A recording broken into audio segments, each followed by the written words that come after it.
Hello, everybody. How are we doing? No one is even saying anything in the chat yet. So if you're here, make sure you say hello. And we'll begin shortly. Hit the like button, hit subscribe if you've not already done so. Cool, here we go. Gurgly Urban, welcome. Jambi, welcome. Ed Balboa, welcome. Alright, there we go. A few more people.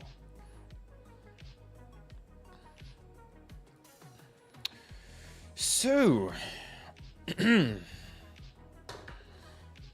Friday night here, so cheers.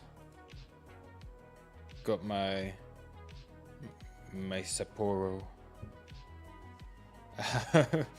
So yeah, cheers everybody. I know it's still very early in the US and like middle of the day in the UK, but it is 20 past 10 in the evening for myself. So yeah, 20 past 9. Sorry, 20 past 9 in the evening, and we have New York Open coming up in just a few minutes. So yeah, we'll start off with Bitcoin, the obvious one, right? We've taken out the lows, range lows. So here's the big range that we're in. Okay. We did, of course, break all-time highs the other week. A very, very quick rejection off of that came back into the POC. Was unable to get any kind of rally. There was nice confluence there, point of control. You swept some lows, but at that stage you'd broken this bullish market structure, and then a very, very small bounce, a really clear opportunity to short over the weekend, which I'm annoyed because I didn't take it. And yeah, now just all the way back down to range lows again. So are we going to get this SFP?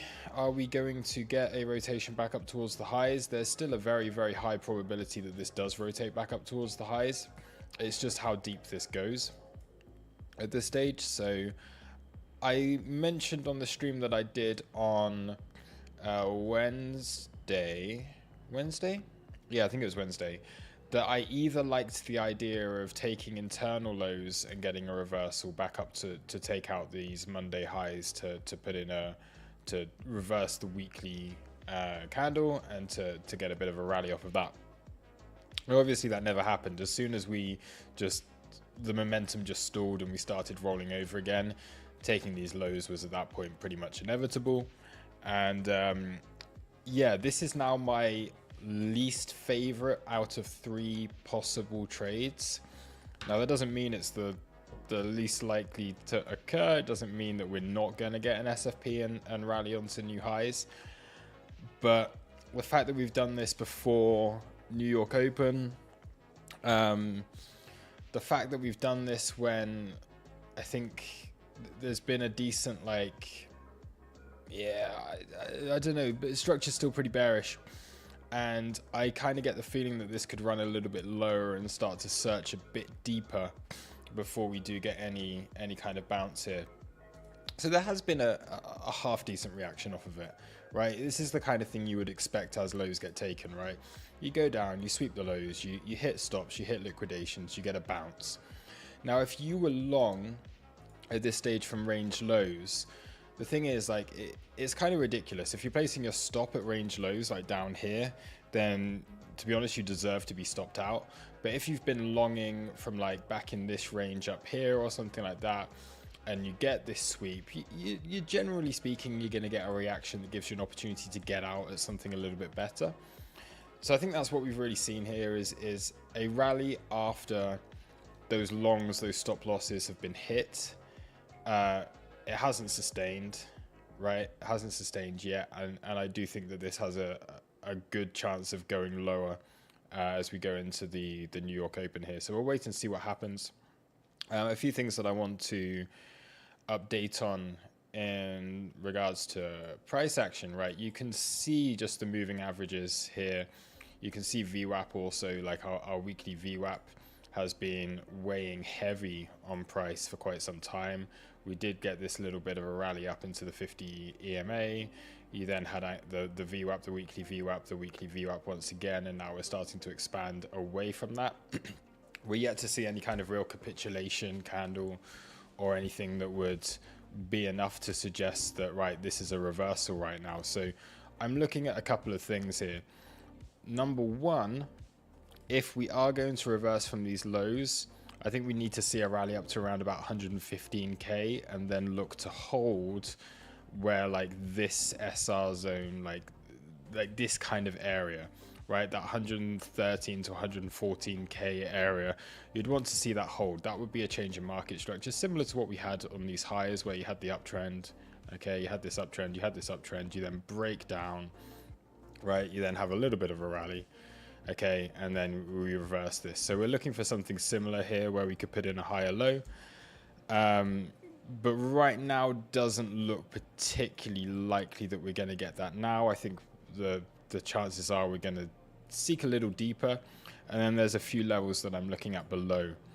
So number one is just below, like when we did get this like impulse up to 123 whatever k, we do have a daily gap down here.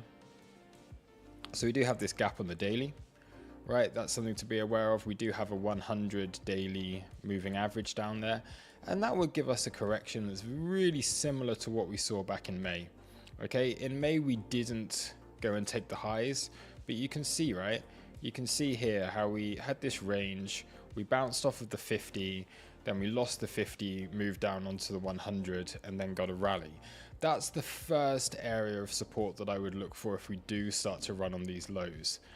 I'm still not convinced that that would be enough, right? So I still think now that we have taken range lows, and we'll see how this goes, I think now that we've already tested the 100, we're probably looking down to around like 107 for something that I would feel a lot more confident in.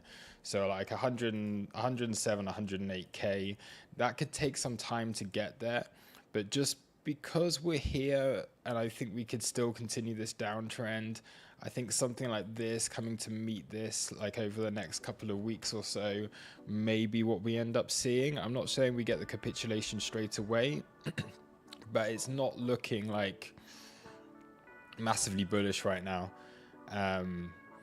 So yeah, we'll wait and see.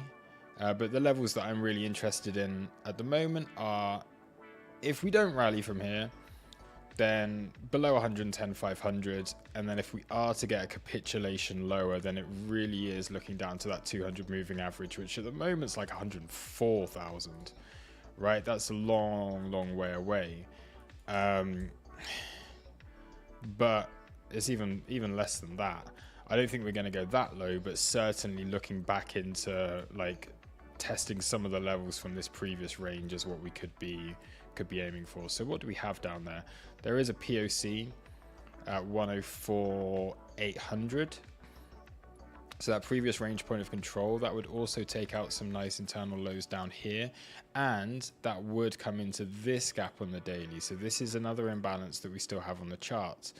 So when I'm starting to look at support, then these kind of zones are really what I'm looking at, and anything in between that really could still be a possible reversal. So these are the areas where there's confluence, right?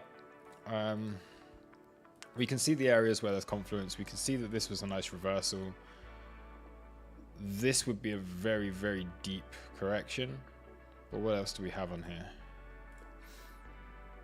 It would take you into the 786.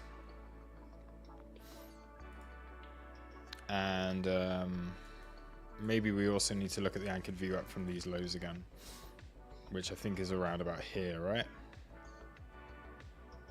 Yeah.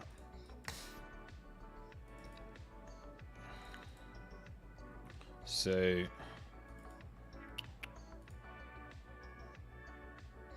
we take off the standard deviations. There we go.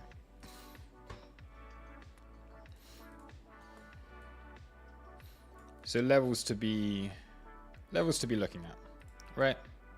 These ones.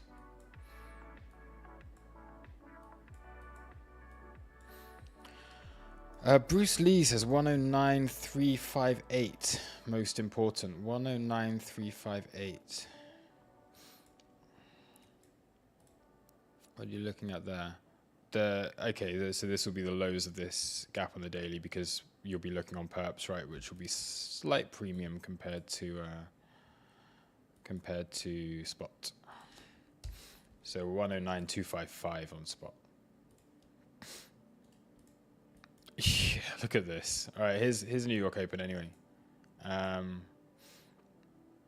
be honest, I'd probably expect a bounce here straight away, just from New York Open, because right? You see on the 5 minute, unless we're going to come all the way back down here, it's really quite clear support and resistance on the NQ also. So expect a bounce from here. If that fails, look for a reaction here.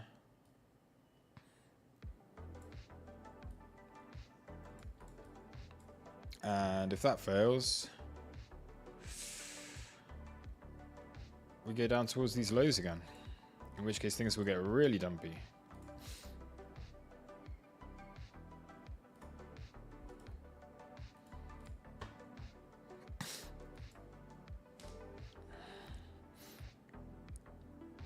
Heisenberg, either way, BTC has changed market structure on the weekly. This will take a lot to reverse from here. No, it hasn't.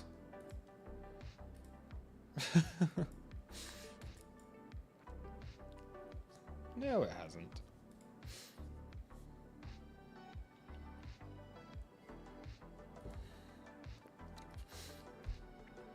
I mean, okay, yeah, we did sweep those highs and now we've swept those lows. So, yeah, I see what you mean, yeah. But there are a lot of people saying that happened back here, right, in January 2024. We've had examples of this previously.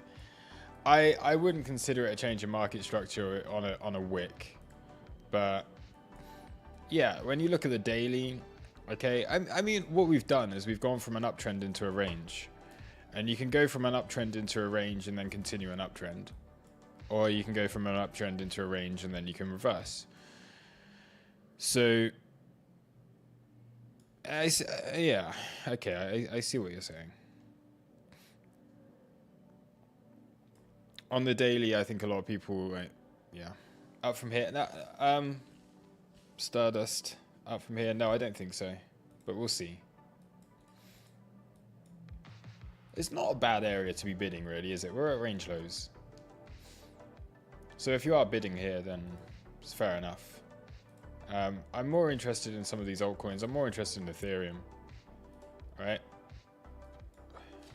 This is what I was looking for on Ethereum, and I still think it's valid. I still think it's looking okay. This is our support, right? And actually, when you look at this on more recent, we're kind of here, aren't we? What do we have? A 4-hour AB down here? No, 1 hour? Yeah, you got this. So this is the support you want to see holding on ETH. And this was the idea of the trade that I had. So I am long on Ethereum. I have taken profit on it twice. I have compounded twice. And I am still looking for those weekly highs on Ethereum. Bitcoin, let's wait and see. Like, I mean, yeah, we could just go up from here, right? Look, NQ's done its thing and could go up from here. Bitcoin could do the same. I'm just not convinced by it. Not convinced by these lows just yet.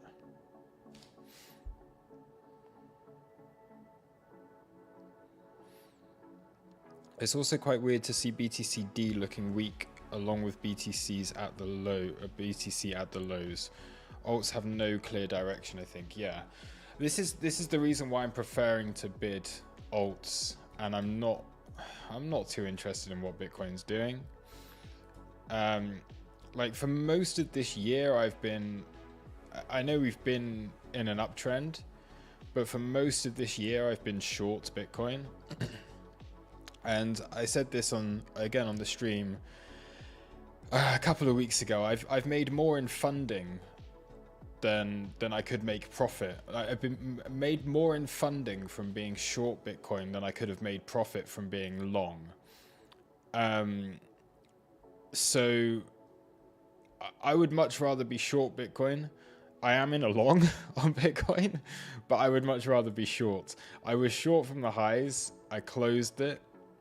I don't know why, and now I'm longing because I don't have a position. I should have just held that short. It's always the case. If there is to be a bounce, if we do bounce back up into the POC, I will just go short again on Bitcoin. You just can collect like nice funding on it because it's not moving very much anymore.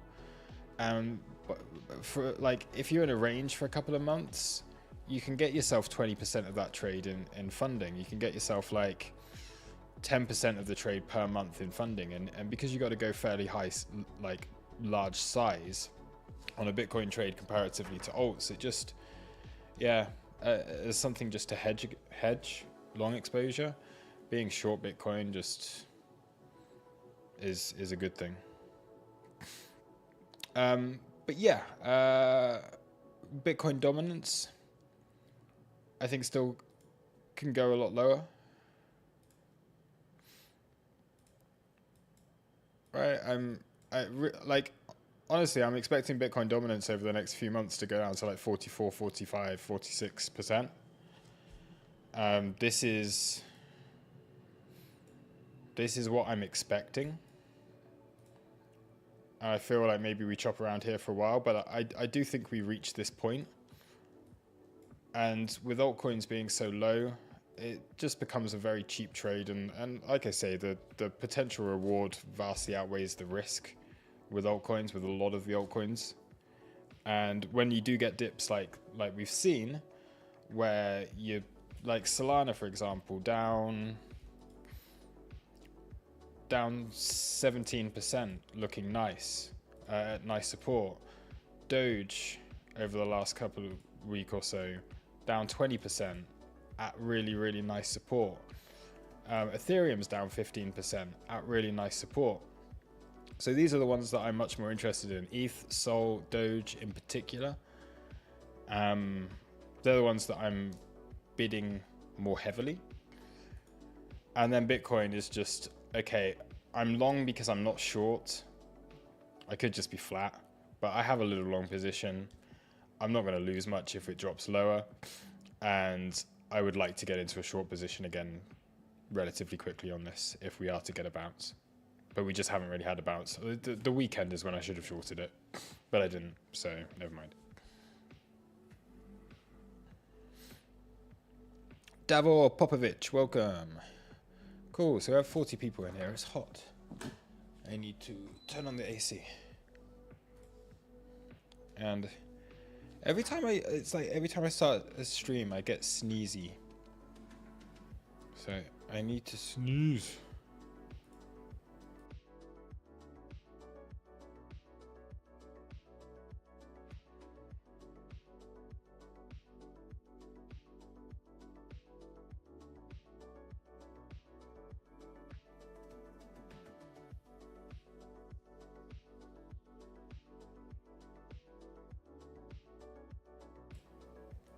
Yeah, better. Heisenberg, have you tried the new terminal, Market Monkey? I have. It's really nice. That does remind me, I do need to message, what's his name? Anthony, is it? I can't remember his name. I'm so bad with names. Market Monkey. This is the one. If anyone hasn't tried it yet, then make sure you do, because it's really good. It's this Market Monkey terminal. Let me bring it up on here. this. Follow it on Twitter and then marketmonkeyterminal.com. It's a really good platform.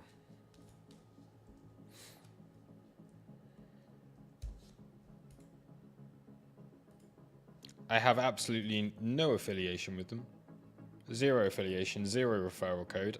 That's why I need to message him back, because it would be quite nice to have a referral code. When I signed up, it was free and there was no point for it. And I started talking about it and it was just free for everyone. But now I think it's paid. So they should give me one. He should give me one.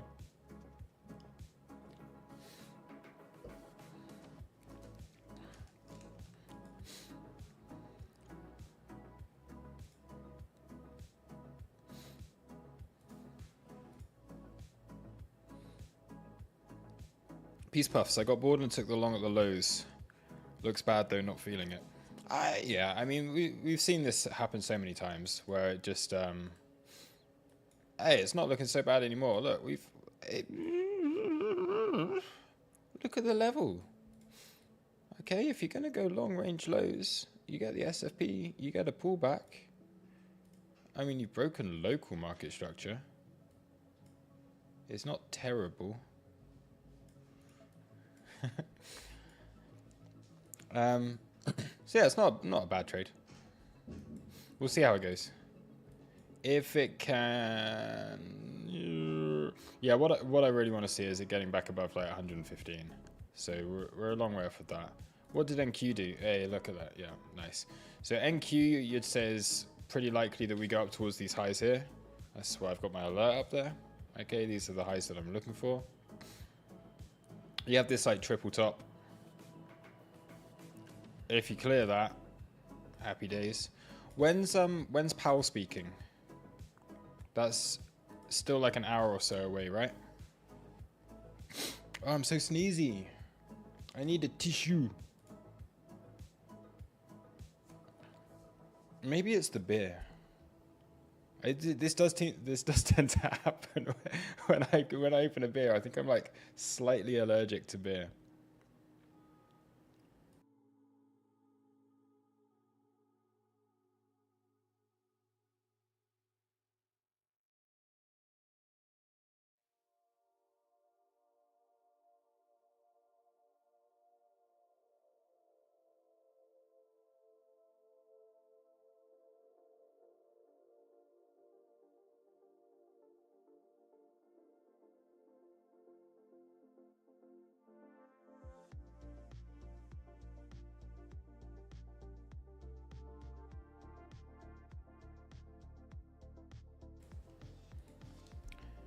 Okay, how's ETH getting on?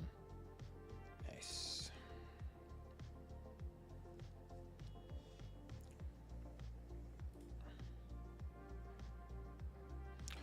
Oh, that would have been such an easy trade on the NQ. Silly.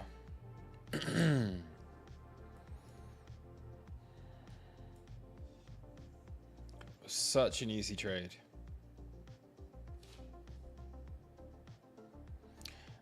Nancy Pelosi knows what he's going to say and is getting in. Yeah. Ah. Annoyed I didn't have my my thingy open. My account open to have taken that.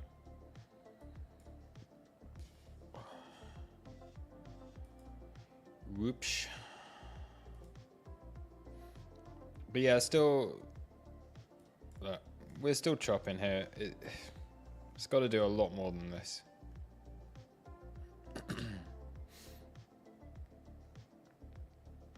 But we'll watch it for a while.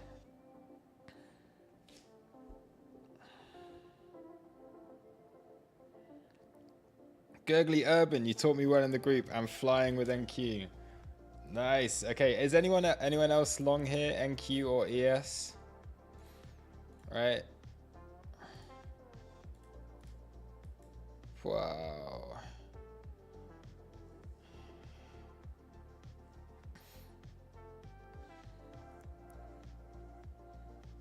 So yeah, what is the equivalent of this like triple top on the NQ, which is over here, has been swept on ES. So let's see if NQ can do the same. Let's see if Bitcoin can continue. Let's see if Ethereum can rally and actually confirm this as a higher low. Where are moving averages on ETH? Absolutely fine. Ethereum looks like, I'm really not worried about Ethereum.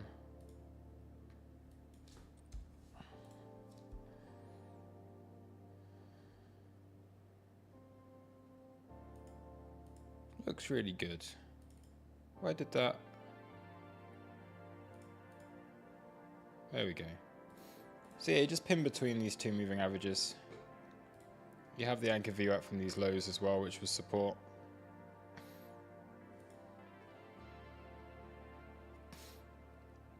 So this is, again, why I'm much more long ETH than I am Bitcoin. And Solana and Doge as well. What else is moving today?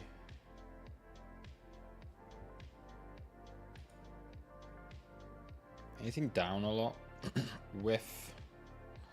Let's find some good setups.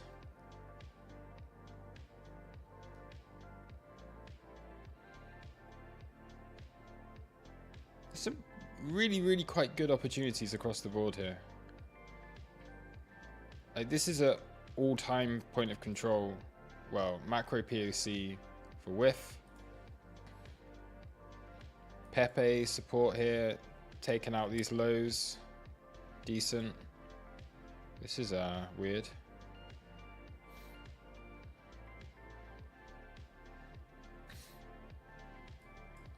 Very old charts.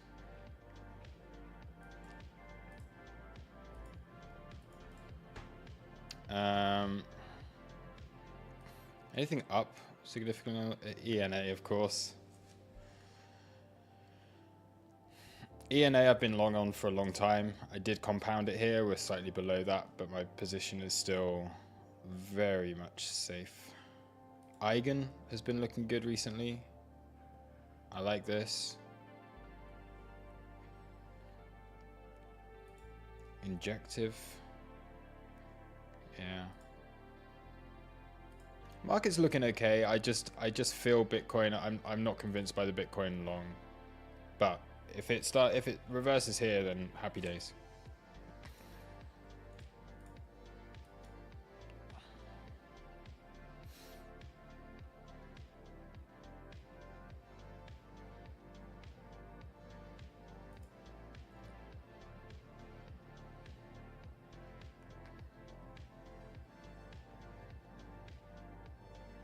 I'm struggling to think what to talk about.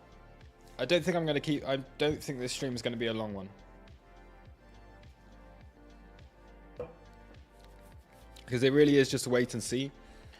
I'm not going to stay live until Powell speaks.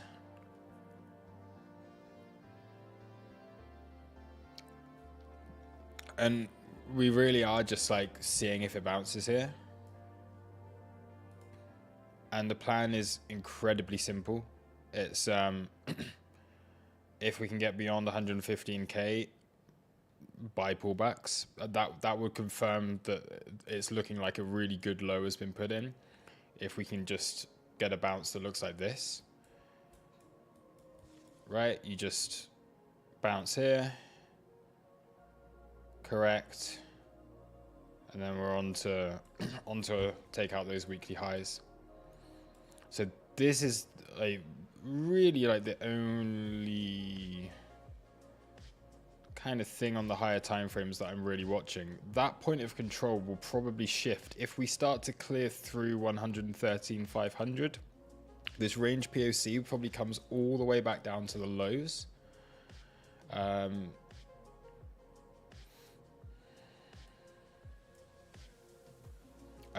Not range POC, but the POC since all-time highs probably comes all the way to these lows here. And in which case you could and it's value area low at the moment. So you get back into value area, and then you're aiming for 118. You're aiming to take out the highs of this week, which could still happen. It still is like, I mean, I think it's too late. I think it's inevitable that this isn't going to happen. But still, it is a 90% probability, but that doesn't mean it's going to happen. But 90% of the time, when you have a red Monday, the Monday highs go. They're taken. More than 90% of the time. Only twice since 2024 has that not happened. Only twice have we seen a red Monday that the Monday highs have not been taken out, and the week doesn't like ending up green at some point. So it's a long way to go. And to expect to do that over a weekend, I can't see it being very likely. But I mean, you have until here.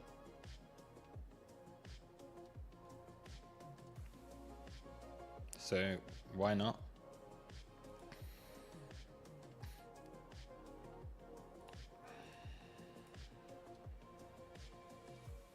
Four-hour candles looking rather good on Ethereum.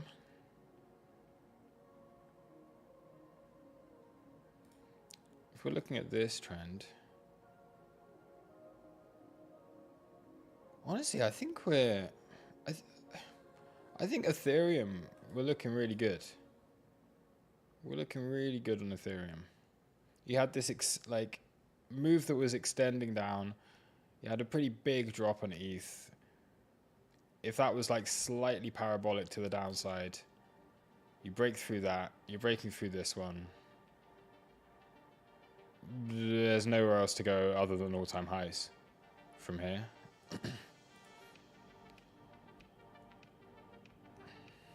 But it's just Bitcoin that's concerning me.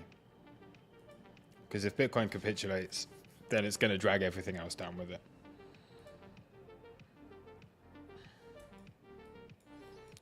How's our total market caps?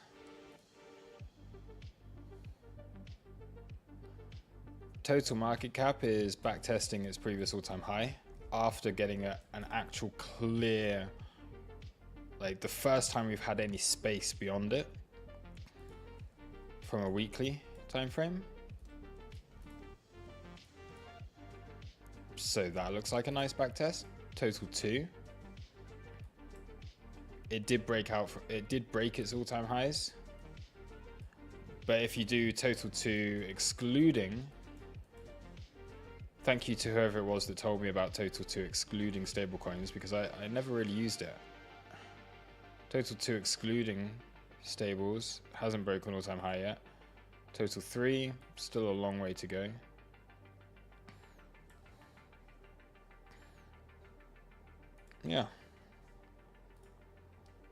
Yeah, market in general's fine. It's just if we do get a proper wick down that just really takes out a lot of the open interest. Open interest, by the way, is at all-time highs, apparently, but I don't really believe that. So if you look at aggregated open interest charts, they are at all-time highs at the moment. We have negative delta, so there's a lot of shorts that you could squeeze. I think much of this, the reason why the open interest is at all-time highs is because exchanges are reporting a lot more. Hyperliquid's been added into the mix on a lot of these aggregated OI indicators and things. So you're adding more exchanges into the mix.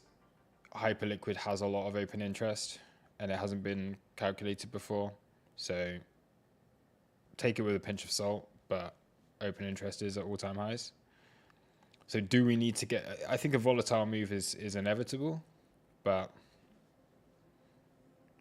does it need to really clear a lot of the long leverage below, or has that been done enough?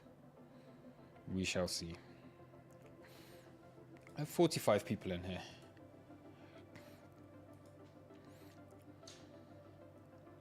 Something else I wanted to mention.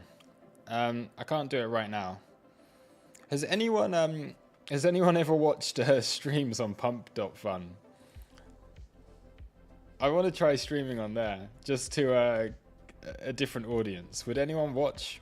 It would be the same kind of stream, but wouldn't it be quite nice if on Pump.fun we could actually start teaching some of the degens actual trading? So I might do a little bit of that as more like ad hoc streams now and again. And you can also make a token. I've got a Taurus token on there. It means nothing. You have to have a token in order to stream, but yeah, a bit of fun.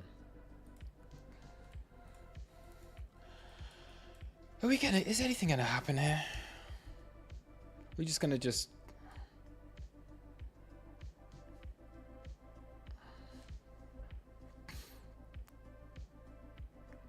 Is hyper decentralized if you deposit into a hot wallet? Yeah, not really. Not really. It is a DEX, but it's not like... yeah, it is a hot wallet that you deposit into, so...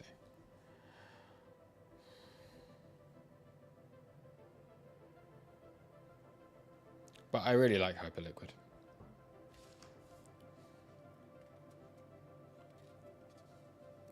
It's more decentralized than a normal centralized exchange. But it's not completely decentralized because, yeah, you do have to deposit into one of their addresses, yeah. Even though that is still your address, but they can control the funds in some way if they do want to.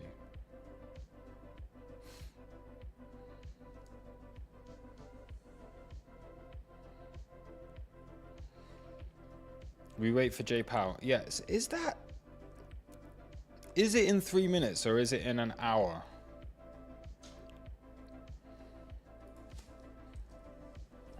What time is it? It's in an hour, isn't it?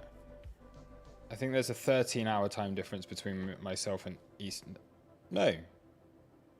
I don't know. What time? 9 a.m. CST. 3 minutes. Okay. Do we have a Jackson Hole, the Black Hole Symposium, Jackson Hole Symposium. Is there a YouTube stream of this? Jackson Hole live.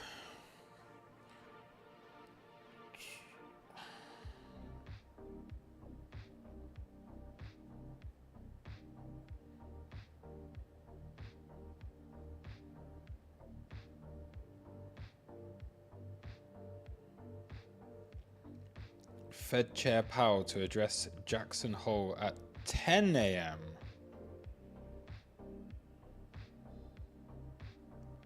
Huh? Why does it say somewhere it's 10 a.m. and some places it's 9? I'm so confused.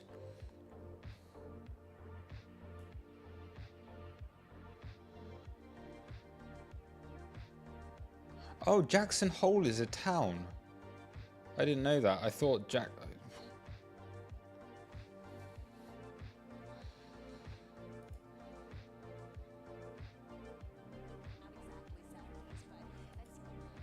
Oh, it looks nice there. Let's hold on. Browser.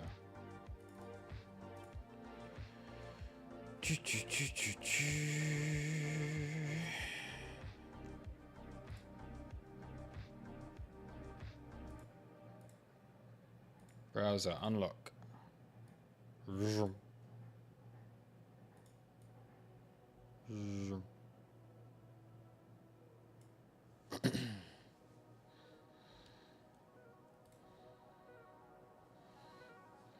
Jackson Hole, Wyoming.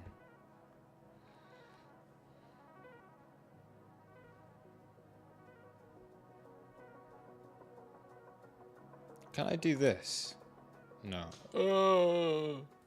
Let's go back.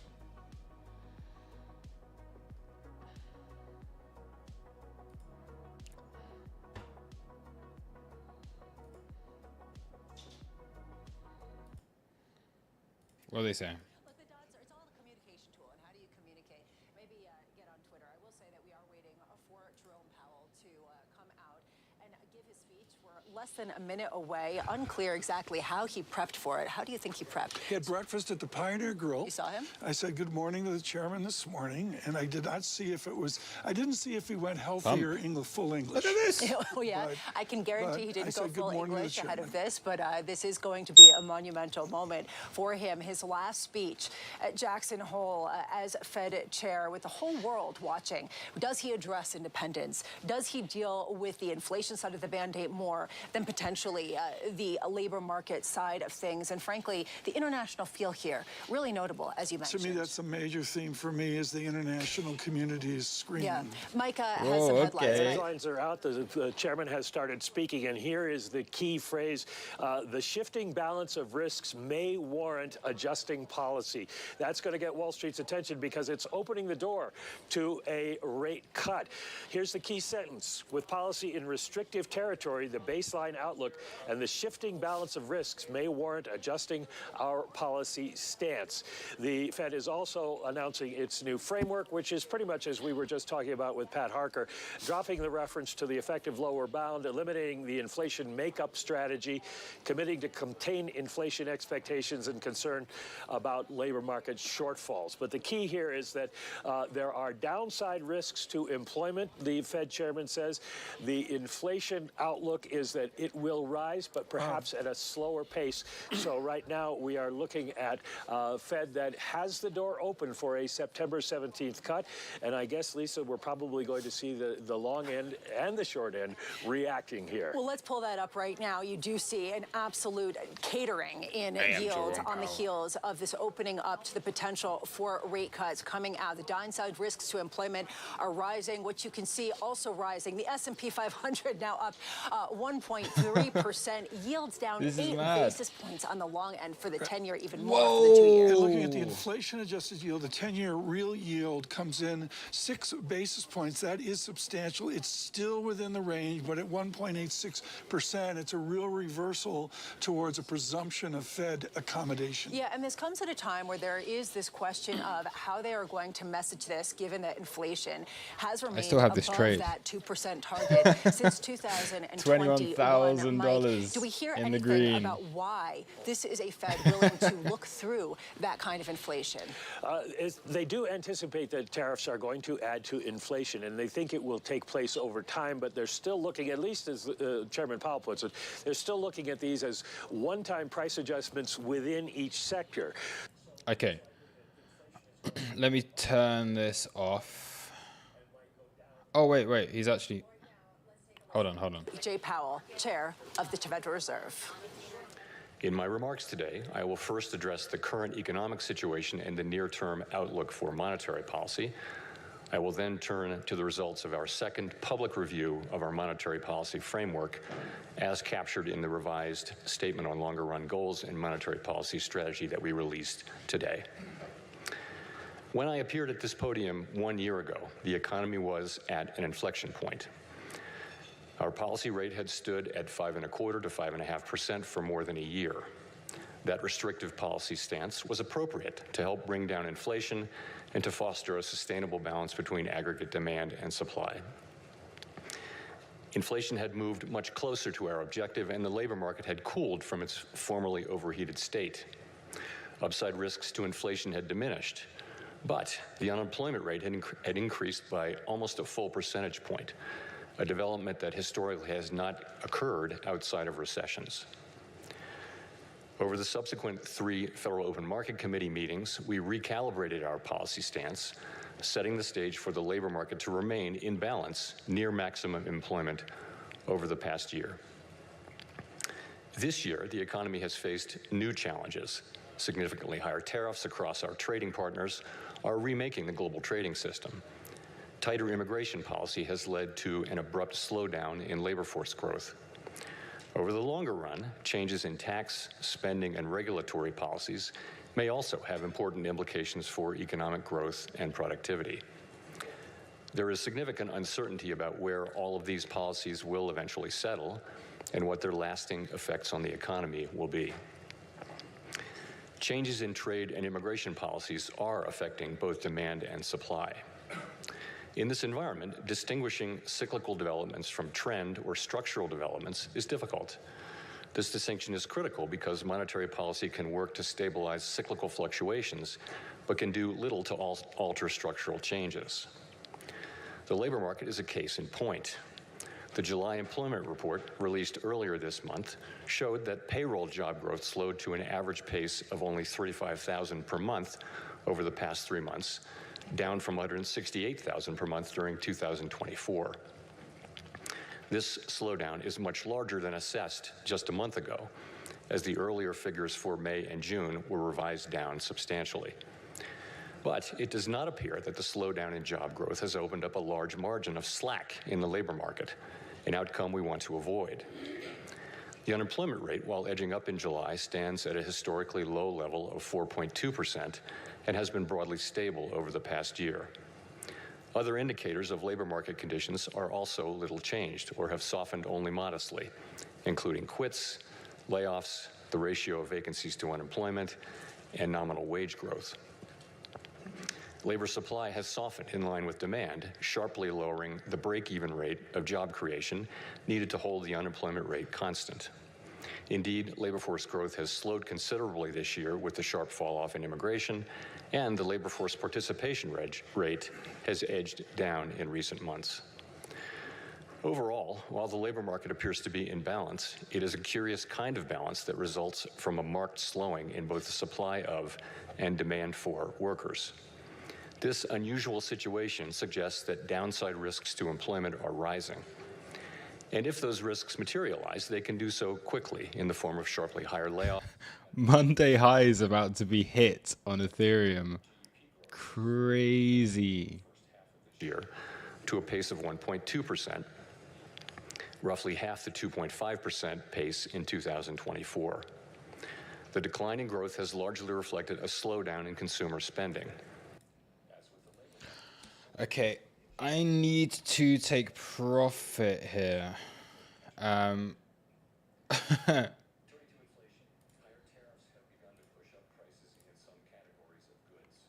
Wait, let me turn this off. So,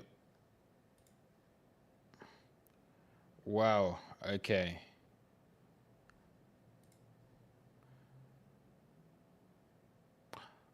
There goes the highs. Right, I need to TP. I need to TP on ETH. Vote people. Yes.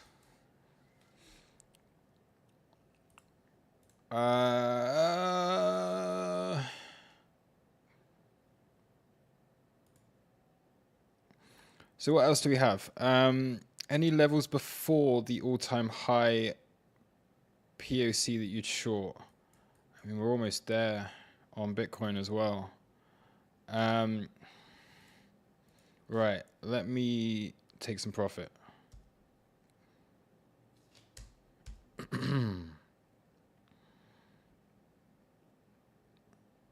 Damn. It's still going.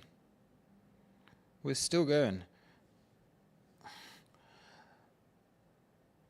So this ETH long alone is just like we're 20%. Yeah, we've added 1K to the vault within like 5 minutes. Nice. Nice. Okay, let's take profit. I'm closing half of it.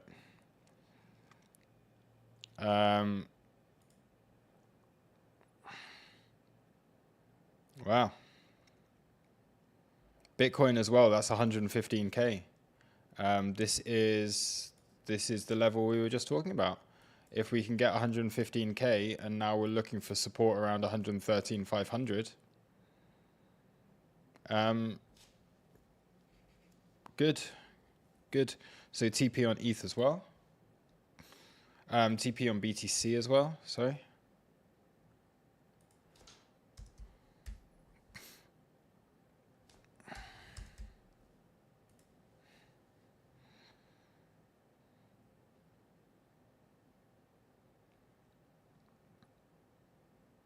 Cool. All right, yeah, I'm happy now. I'm happy. Those are the ones I wanted. What about Sol or Doge? No, they're not moving too much. So Solana and Doge I still want to see a lot more from. There's no need to take profit on that yet.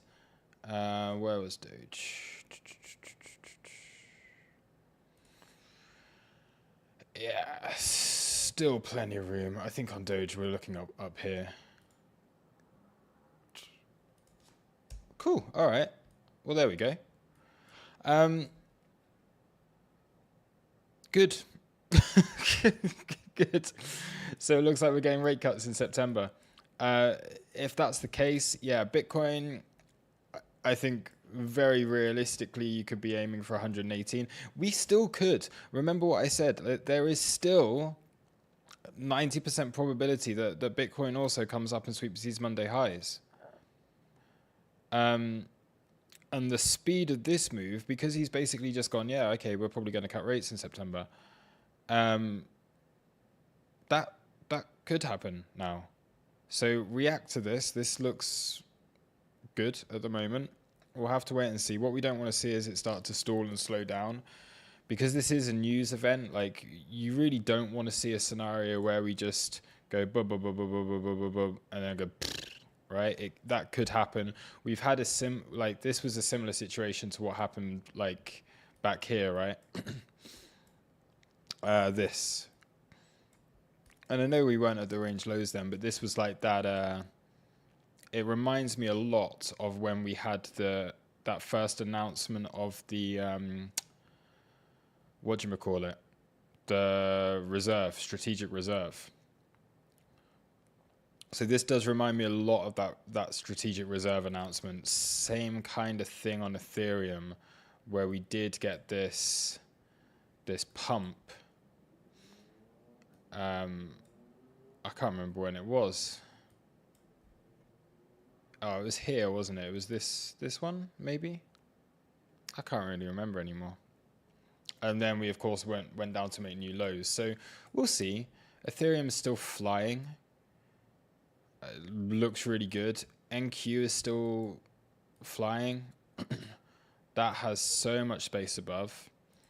Let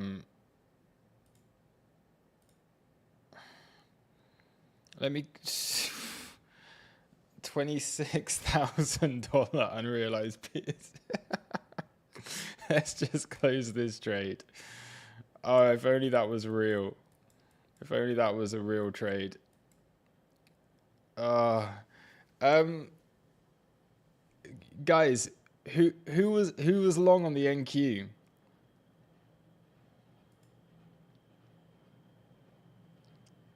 Dave, how are you doing on that position?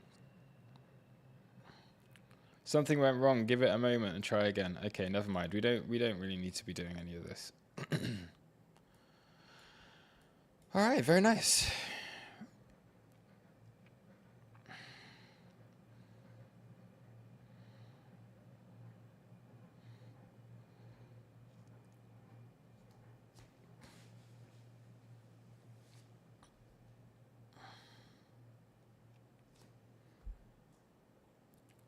Still have some running trailing. Be careful, because a trade of this size could mess up any consistency rules that you have on if you're trading on prop. So just something to be aware of. Be aware of your consistency rules, because if you are up significantly, you may need to take a loss somewhere. All right, you may need to just bring your P&L down.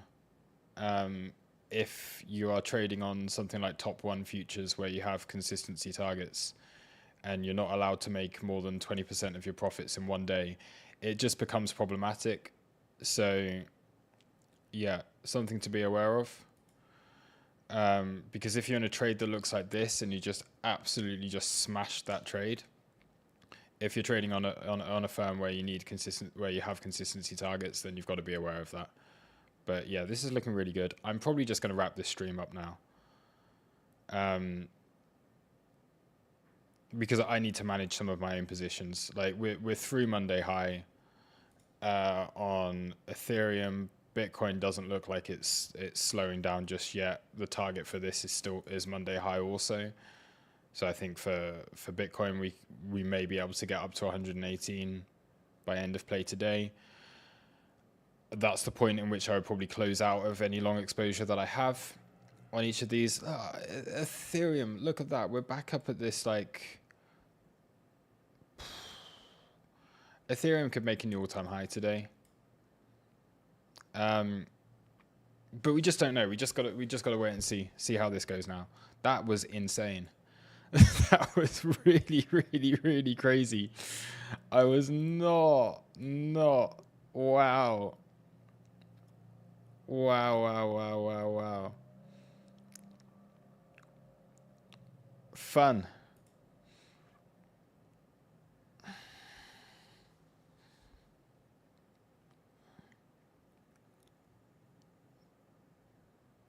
This is nuts.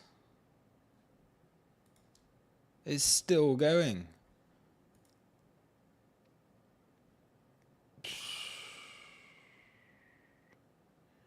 That's 2 weeks worth of downtrends just cleared in 10 minutes. In 10 minutes, we've just completely just smashed through 2 weeks worth of dumping. Insane.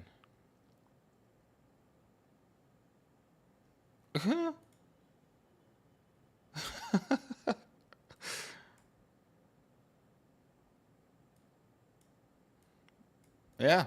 Anyway, I hope everyone enjoys their evening because, I mean, we're up pretty good right now.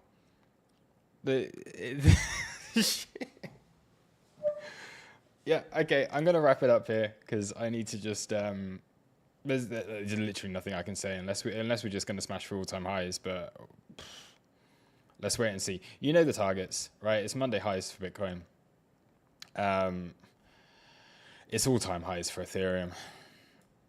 And then we'll see how many more of these altcoins. Solana's moving now as well. There goes another alert. What was that alert?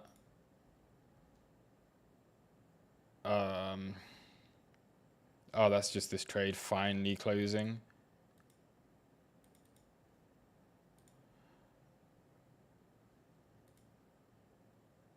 Yeah. Okay, cool. Thank you, everybody. I'm going to call it there because, yeah, like I say, I need to manage my own trades. So thank you, everybody, and I will see you again very soon. Bye-bye.